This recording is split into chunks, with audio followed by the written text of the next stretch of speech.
Good morning and welcome to another edition of the Daily Fix. I am your usual host, Advocate Tulo Hoyani. Today I wake up with a sense of satisfaction.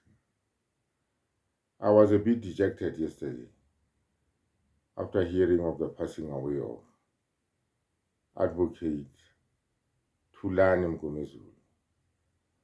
But the battle goes on. Those who remain behind, like some of us, will just have to take the baton and fight on. Mngomezulu lived a life that it was worth, a lot of accolades. Mngomezulu's life was a life well lived. He did what he could do. And I think it is at this point in time that we must release his soul so that he can embrace eternity, like all of us will one day do.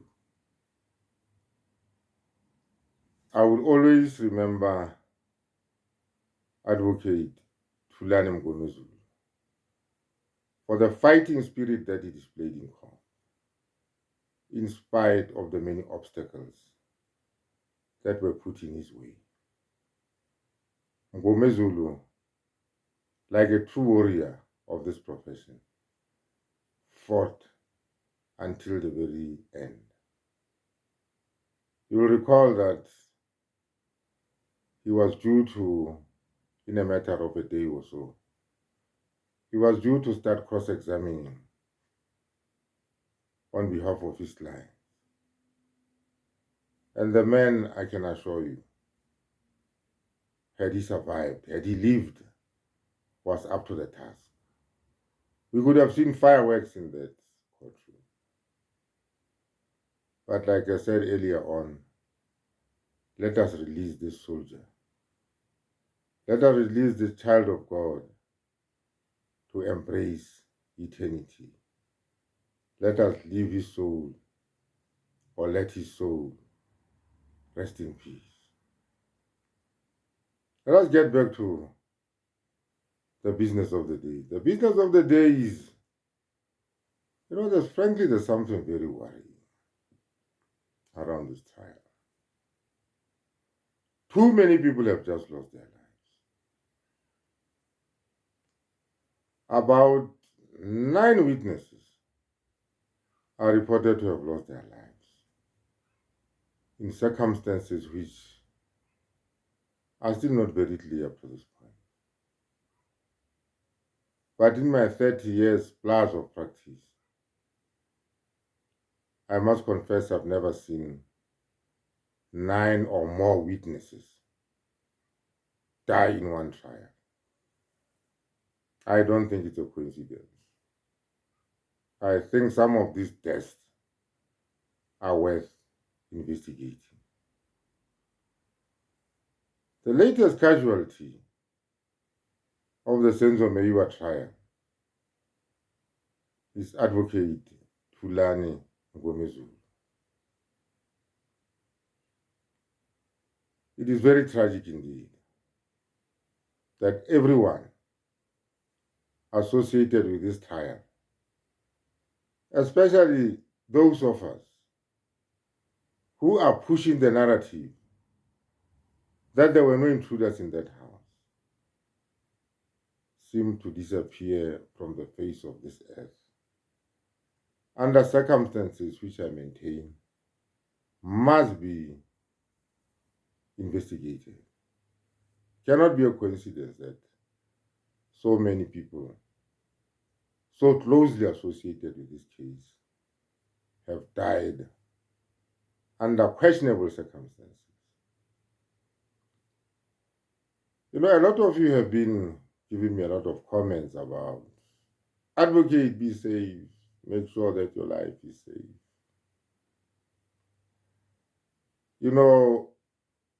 I rely on the power of the Almighty. Yes, I will be vigilant, and I am vigilant. I know there are forces out there arrayed against me. The narratives that we are pushing are not popular narratives. The people that we are fingering and shaming cannot be happy about what we are doing. And for them, it has become a matter of life and death. Because if the truth comes to the fore, a lot of them might well find themselves in that dock or replacing the 5 people that we see in the dock and taking the places of those people. That is the consequence for them. And this is a noble objective. I will not be deterred in what I'm doing. Not by anything, not by any threat of any sort. Be it a death threat or anything. I'm not saying anybody was threatening me with death. But nothing will deter me. Detention, you name them. Nothing will deter me. Will deter me. And lock me up, you can do whatever you like. But the truth will always prevail. I am not the only person who's capable of doing what I'm doing. There are millions of South Africans out there who are equally concerned, who are articulating the very sentiment that I'm articulating about this case, but who perhaps do not have the expertise to articulate it or to articulate their frustrations in the manner that I'm doing. It is on behalf of those South Africans. It is on behalf of the Meyiwa family. And it is on behalf of Senzo Meyiwa himself. May his soul rest in peace that I'm doing this and pursuing this. And I'll pursue it to the very end. If somebody out there thinks he can end my life, so be it. My life will end one day anyway. So if somebody out there thinks he ought to be the person who wants to end it, God bless him. I will go in peace, like the 9 or the 10 people that have gone before me. It will not surprise anybody. I will just be one of those. I will add up to the numbers that we have seen go away. So I've got a thick skin. I've got a thick skin. I'm not easily deterred. There are certain things that I believe in. And when I believe in something, and I know that I'm pursuing a just cause, nothing will stop me. Absolutely nothing. A lot of people have tried to persuade me to say to me, this might be a bit dangerous. Why are you in this? And I've said to them, if not me, then who? Show me. If it is not me who is involved, then who must get involved? So I will pursue this journey. I will walk this journey, and I'll come victorious out. I'll come out of this journey victorious.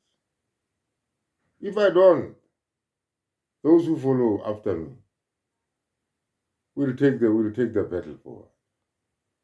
But it is a battle that will eventually be won.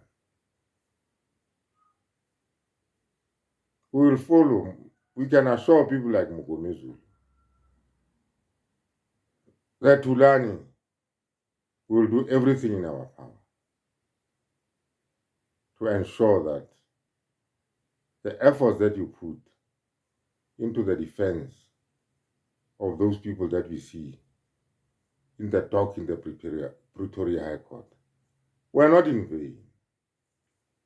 Were not in vain and can never be in vain.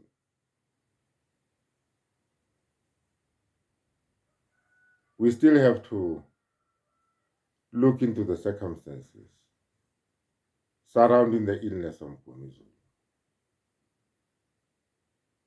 That's a private affair. It is, the prerogative of the family to look into, establishing the circumstances surrounding his passing away by way of conducting postmortems and so on and so forth. And we need to look back and say, when did, Tulani Mngomezulu start getting sick? You'll see some coincidence there. Mngomezulu started getting sick just when he started saying there were no intruders in that house. Then we saw Mngomezulu absent himself on a number of occasions from court. And we are convinced, or we were convinced, that it was an ordinary illness like any other illness. We never thought that that illness would end up taking his life. So it is encouraging to see a lot of you, coming up with a very positive attitude, very encouraging words to say, we appreciate what you are doing. I am humbled by all that. I am humbled by all that because I'm just an ordinary man. I've never had any aspirations beyond living an honest life as an advocate. And I've never wished for millions in my life. I've never wished for status in my life. The one thing that I've been true to myself was to raise a family properly and to see my children make something out of their lives. That is all that I ever wanted. I live a modest life. I probably don't have the resources that my self-styled enemies have. But resources or no resources, I will soldier on. A lot of you perhaps will remember a man called Solomon Mahlangu. Solomon Mahlangu was a year or two older than me. He was hanged in the Pretoria High Court in 1979. I had the privilege of meeting Solomon Mahlangu, at that tender stage of our lives, through a person whose name I will not disclose. Mahlangu was about 2021 at that time. But the one thing that I picked up from him was that he was far more mature than his years. Far more mature than his years. And some of the things that he used to say to me, frankly, just shocked me. I just thought, this is a dangerous character. Solomon Mahlangu was captured by the apartheid government when he was on a mission back to South Africa. You see, he always used to say, I will go out of this country, but I'm not going to die in exile or age in exile. I'm coming back to face the apartheid government. And when you looked at those hippos going up and down the townships, you thought to yourself, this man has a vision, a big vision. But I'm inspired by people like Solomon Mahlangu because he also gave me a quote that he had got from Martin Luther King, the American civil rights leader, who once said, it is better to live your life well and die young. Die at 38 and live a purposeful and meaningful life than to live a meaningless life and a purposeless life up to the age of 90. Solomon was inspired by people like that. And I'm inspired by Solomon. But coming back to Tulani Mngomezulu, I am saddened by your passing away, my brother. I am really saddened by your passing, my younger brother and colleague. I really hope that it was not because of some sinister act on the part of anybody that you are not with us today. But nothing must be ruled out. We are not naive. None of us are naive. But we will not impute any blame to anybody without tangible proof. So a decision has then been made, I think, by the High Court. What remains to be done now is one of the legal representatives or one of the advocates appearing in the Meyiwa trial will represent Mngomezulu's line. Because now this person, it was his uncle footing the bill. So legal aid is going to take over because the uncle was financially, strained and so on. And legal aid, South Africa has recommended that one of the defense lawyers who are already involved in that trial, be, chosen or be designated to take over where Thulani Mngomezulu left. That is the way it is. Anybody from outside could have come in. Because at the end of the day, the accused has got a right to legal representation. And that right means he has got a right to the legal representation of his choice. That must not be dictated by circumstances. Just because a man has got no money and has got to resort to legal aid does not mean that he's deprived of that choice. Lawyers do what is known as pro bono work, pro dio work. In the good old days, or translated, it really means for free or for God, because justice is not for sale. But the arrangement that has been made is that one of those defense lawyers, and I'm not taking anything away from them, will take over and the trial will resume sometime around the 20th of January 2025, because the courts are now in recess. In fact, the courts went into recess last week Friday. So we'll leave it at that as far as the trial is concerned.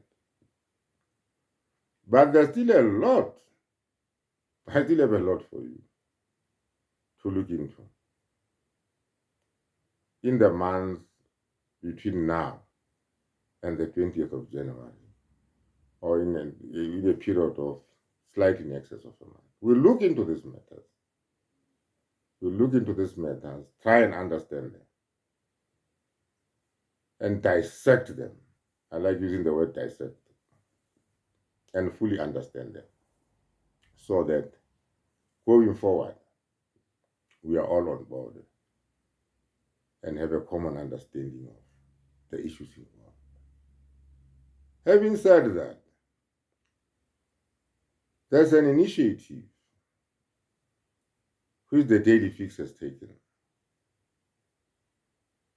This initiative is calculated to give Senzo's mother some kind of Christmas present. To say to her, Gogo, this is from the people who care. So I came up with an idea that perhaps I might not be able to raise that kind of money.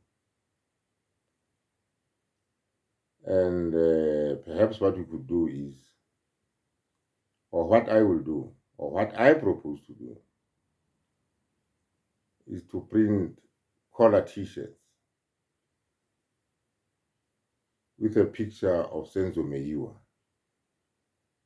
and a message that goes with that picture of Senzo Meyiwa that says, "Justice for Senzo." The little money that we'll make out of those t-shirts will then go towards giving the Gogo a Christmas. Depending on how many of you will be interested to buying those t-shirts. I will give you, or I'll show you a sample of the t-shirts sometime next week. And I will give you, the necessary details of how you can place an order once you've seen the samples and have an idea what the t-shirt looks like. But I think it is an initiative which I think you must support. It is not an initiative through which I intend to make money. I intend to make no money. I'm not interested in money. It is only for the old lady that I think we can make a little money for her and something that will take her maybe into the new year. Just to say to her, there are people out there who care. There are people out there who care. We know that Senzo Meyiwa was the breadwinner.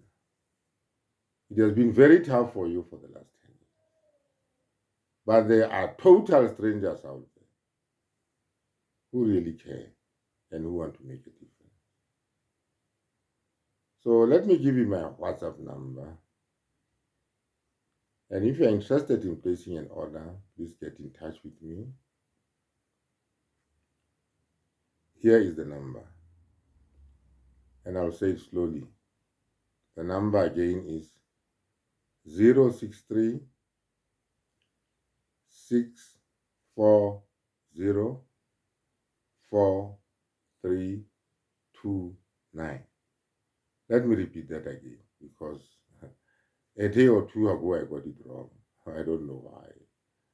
The number is 063 640 4329. That's a WhatsApp number. Having said that, let me thank you for watching this video. And tomorrow, the struggle continues.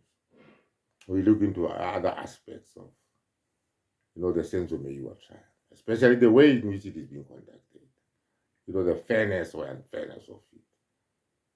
And having said that, let me once again thank you for watching my videos.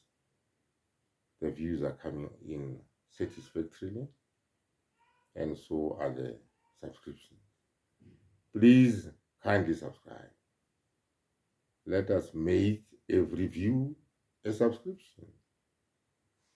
Thank you very much and have a nice